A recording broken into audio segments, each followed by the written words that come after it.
Hallelujah. എല്ലാ ദൈവമക്കൾക്കും വന്ദനം അറിയിക്കുന്നു. ടുഡേയ്സ് മെസ്സേജ് ടൈറ്റിൽ പ്രാർത്ഥനയിൽ പാലിക്കേണ്ട വ്യവസ്ഥ. പ്രാർത്ഥനയിൽ പാലിക്കേണ്ട വ്യവസ്ഥ. യാക്കോബ് 4:3 വായിക്കുന്നത്, നിങ്ങൾ യാചിക്കുന്നുവെങ്കിലും നിങ്ങളുടെ ഭോഗങ്ങളിൽ ചെലവിടേണ്ടതിനെ വല്ലാതെ യാചിക്കൊണ്ട് ഒന്നും ലഭിക്കുന്നില്ല.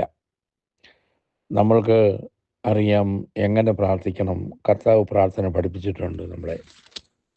അതെ, സ്തോത്രം. അവിശ്വാസം നിമിത്തം യാചനയ്ക്ക് ഉത്തരം കിട്ടത്തില്ല. യാക്കോബ് 4:2 വായിക്കുന്നുണ്ട്, യാചിക്കായി കൊണ്ട് ലഭിക്കുന്നില്ല. You do not have because you do not ask. ഇവിടെ നമ്മൾ വായിച്ച ഭാഗത്തിൽ ഭോഗങ്ങളിൽ ചെലവിടേണ്ടതിന് വല്ലാതെ യാചിക്കൊണ്ടൊന്നും ലഭിക്കുന്നില്ല. അപ്പോൾ പ്രാർത്ഥനയുടെ ഉദ്ദേശം സംശുദ്ധമായിരിക്കണം. മനുഷ്യൻ്റെ ആഗ്രഹം, കൊതി മലയാളത്തിൽ പറയുമ്പോൾ അവനെ വല്ലാതെ യാചിക്കുവാൻ പ്രേരിപ്പിക്കുന്നു. ഇത് വഴിവിട്ട പ്രാർത്ഥനയാണ് ഇവിടെ യാക്കോബ് സൂചിപ്പിക്കുന്നത്.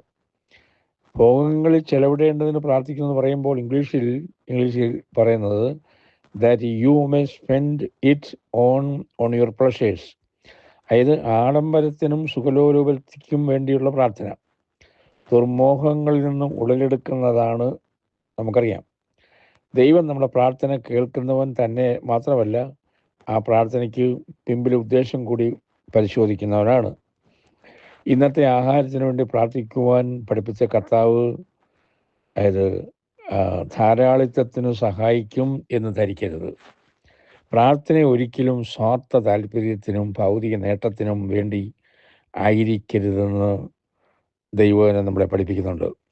സംശുദ്ധമായ ലക്ഷ്യത്തോടു കൂടി വേണം നമ്മൾ പ്രാർത്ഥിക്കേണ്ടത്. പ്രാർത്ഥനയിൽ അനുവർത്തിക്കേണ്ട അനേക വ്യവസ്ഥകൾ നമുക്ക് കാണാൻ സാധിക്കും.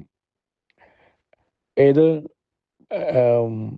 മോഷ്ടിക്കാൻ പോകുന്ന ഒരു കള്ളൻ കുരിശിനടിയിൽ ചെന്നിട്ട് മെഴുകുതിരി കത്തിച്ച് കാണിക്കയിട്ട് ആരുടെയും കണ്ണിൽപ്പെടാതെ കർത്താവേ എന്നെ കാക്കണമേ എന്ന് പ്രാർത്ഥിച്ചിട്ട് പോകുന്നു. അപ്പോൾ കള്ളൻ്റെ യാതന കേട്ട് ഉള്ളലിഞ്ഞ് സംഭവം അത് പലരും ഉദ്ധരിച്ചേക്കാം, പാട്ട് പാടിയേക്കാം.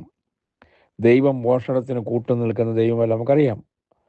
അത് ഈ യാചകൻ്റെ ഉദ്ദേശം ശുദ്ധമാണോ? അല്ല.